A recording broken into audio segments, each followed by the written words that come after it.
think when you're first diagnosed, you're very nervous that you're kind of going to be left out of quite a dynamic part of society. And when I met the people that work at Living Positive Victoria, it was like the clouds parted, because I finally saw these incredibly dynamic, really involved, caring, busy people, and it felt suddenly like, oh my gosh, life is still out there.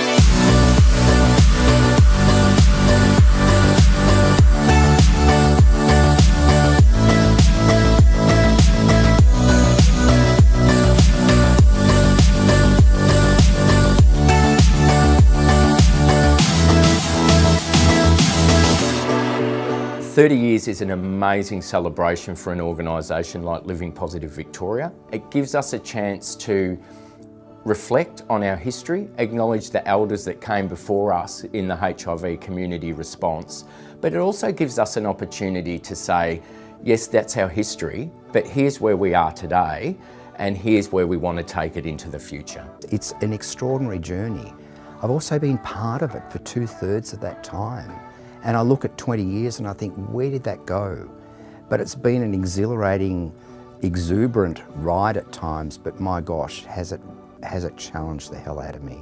The fact that we've been around for 30 years has occurred because we have been very well supported, very well regarded and very well engaged at all levels of discussions and programming. Living Positive Victoria turning 30 really does make me realise that it's an organisation with such a long history, and I think one of the things I'm most proud of is that I came to Living Positive Victoria just as a community member, and that there was something for me to be able to contribute to and be part of and be accepted.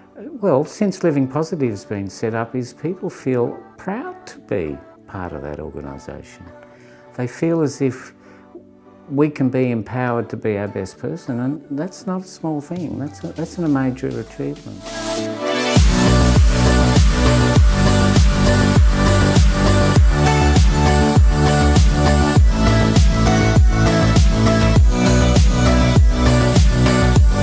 We've come from the first decade of our existence where people were so disempowered, so disenfranchised that, medication wasn't even something that they could strongly advocate for. So our work was very different then. It was about making sure that people had equal rights and access. Let's not forget that 6,500 people died of AIDS in the early decade of HIV. 6,500 Australians, and we were not getting adequate responses. So all of those protests, all of those placards, going to Canberra, lobbying politicians, we had to do something to gain attention. The organisation began around 1988. There was a meeting at St Martin's Theatre in South Yarra for people who were interested in maybe setting up a group, maybe an organisation, we weren't sure at that stage, where people with HIV might be able to, lobby government or get our own funds, maybe our own staff.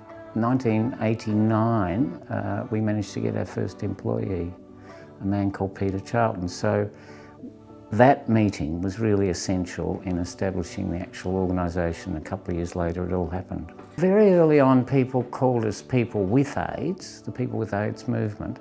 But Chris Carter, the first convener, said, no, we want something more positive, more affirmative. We want people living with AIDS, not dying with AIDS, living. The government saw that they could have confidence in us. We weren't going to spend their money badly or anything like that. And so we started to get more people, a Speakers Bureau coordinator. We ended up getting a HIV peer support worker. I think things took off from there.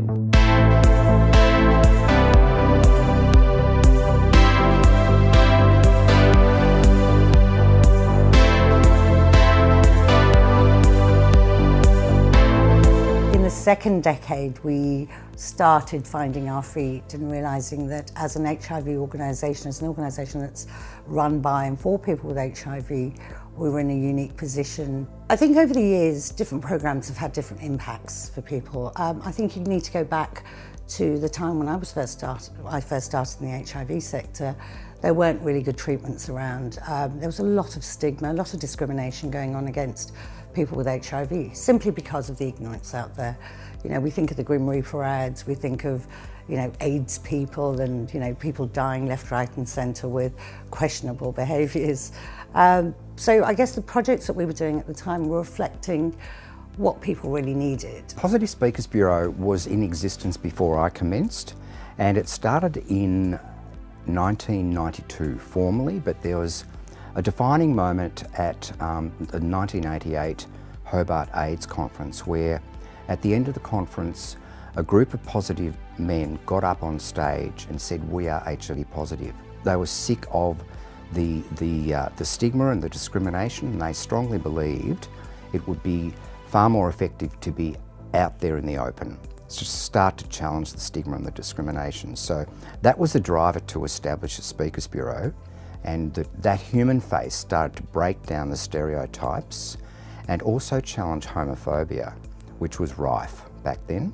We have a whole wide range of programs at Living Positive Victoria. One of the ones that I'm most proud of is the Positive Leadership Development Institute, and you'll see that I'm wearing my badge here today. It's a national program that Living Positive Victoria does the administration around. It's a leadership program for people living with HIV.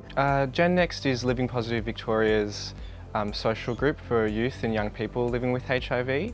Gen Next wasn't a need that was identified by the organisation, it was a group of people coming to the organisation and saying, this is what we want, this is what we'd like. In one of the ways, that's how I know that Gen Next works really well, is that, you know, you come to the group for a while and you get what you need from it, and then you're happy, you're fine, and you can move on. The organisation has also really embrace the concept of leadership for people living with HIV, which is extraordinary, and I've seen some amazing people that can now talk about their experience, and that is so powerful for everyone, for people working in the area, my scientists in my lab that don't see patients. When they hear someone telling their story, it is incredibly motivating for what they do. In the whole history of HIV, the relationship between scientists and community has been the reason why progress has been so quick, from antiretroviral therapy to prevention to treatment access across the world. And now in a totally new era in the work that I do in cure research, you can't do anything without the community. The overwhelming evidence that people can't transmit HIV if they're on treatment and have an undetectable viral load, and I think that's been really liberating for people living with HIV on so many levels, but most importantly, that really destigmatises living with HIV, so that research, I think, has really transformed people's lives. So think about that. Think about what an amazing change and a confidence booster that is for somebody living with HIV, to feel that they don't always have to go into an environment where they have to name and shame themselves by being HIV positive. To lift our heads from where we were before, it's the biggest weapon that we've got to challenge stigma, because not only will it change the way others see us, but it'll change the way that we see ourselves.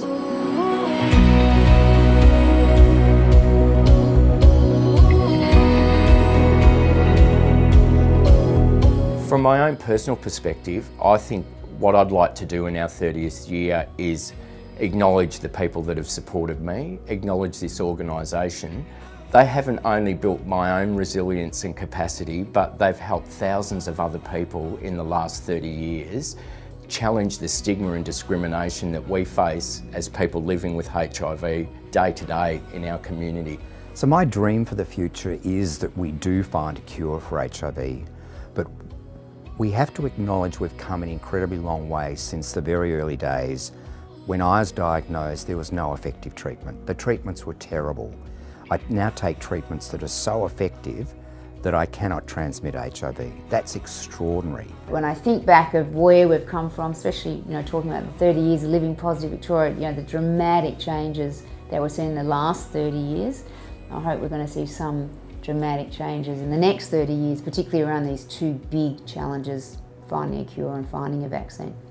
I think the end game for an organisation like ourselves would be a society where HIV no longer exists, where no new HIV transmissions occur, and those who are living with HIV have the best access to treatments, to information, to care that make them feel that their lives are healthy and equal.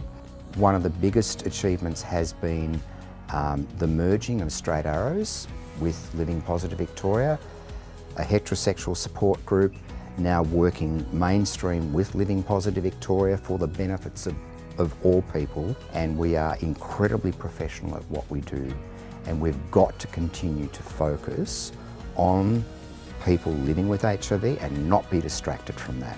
There is so much to look forward to in the future, and that is something that isn't usual for people living with HIV, and the people that began it should be so proud of what it looks like today, because it is thriving. And even though, of course, we hope for a future where there isn't an organisation like us, because HIV doesn't exist anymore, I still want to say thank God it's here, and I hope it continues well into the future because of what a precious job it does for people living with HIV.